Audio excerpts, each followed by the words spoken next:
constitutionnel a proclamé les résultats définitifs du référendum constitutionnel. La victoire du « oui » proclamé par l'AIGE a été confirmée cet après-midi par la Cour constitutionnelle.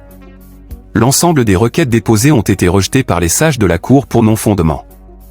Ainsi, elle a procédé à la proclamation des résultats définitifs du référendum.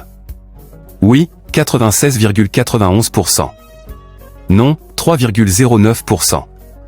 Taux de participation globale, 38,23%. Le projet de nouvelle constitution vient être adopté par la Cour constitutionnelle.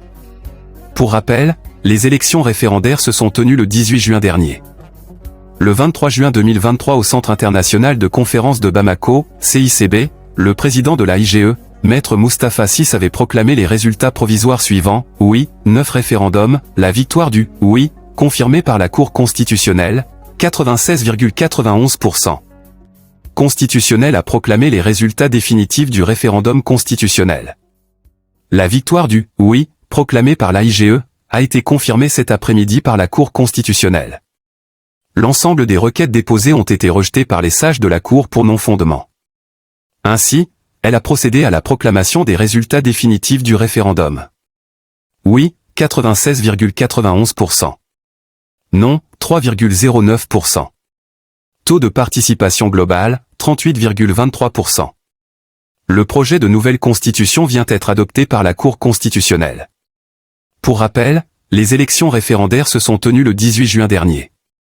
Le 23 juin 2023 au Centre international de conférence de Bamako, CICB, le président de l'AIGE, Maître Moustapha Sy avait proclamé les résultats provisoires suivants, oui, 97%, non, 3%, taux de participation, 39,40%. Le ministre d'État, ministre de l'Administration territoriale et de la décentralisation et le ministre des Affaires étrangères et de la coopération internationale ont co-présidé ce vendredi 21 juillet 2023, une séance de travail du comité de pilotage du processus de retrait de la MINUSMA. Plusieurs membres du gouvernement ont pris part à cette rencontre qui se situe dans le cadre du suivi régulier de la mise en œuvre de la résolution 2690 du Conseil de sécurité des Nations Unies. Le retrait coordonné, ordonné et sécurisé de la MINUSMA du Mali constitue une responsabilité et une priorité pour les autorités de la transition, ce qui explique le suivi de ce processus au plus haut niveau politique, avec la mobilisation d'une quinzaine de membres du gouvernement dans le mécanisme de suivi.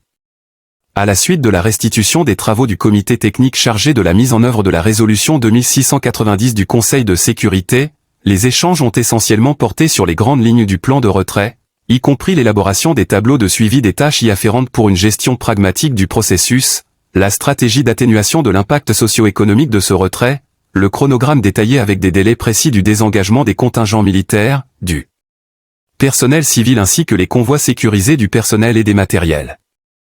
Au regard des campagnes de désinformation et d'intoxication des opinions nationales et internationales, déjà en cours, les ministres ont insisté sur le renforcement de la communication gouvernementale, y compris la sensibilisation de nos populations en vue de mener à bien les opérations de ce retrait dans le respect du délai imparti. Pour les membres du gouvernement, le Mali n'épargnera aucun effort, moyen et initiative pour exercer ses missions régaliennes et combler tout vide sécuritaire éventuel après le départ de la MINUSMA, tout en renforçant la cohésion sociale à travers le dialogue fraternel autour de la paix et de la réconciliation et en minimisant les impacts négatifs de ce retrait par des mesures d'accompagnement socio-économique à tous les niveaux. Bureau de l'information et de la presse à Maessi.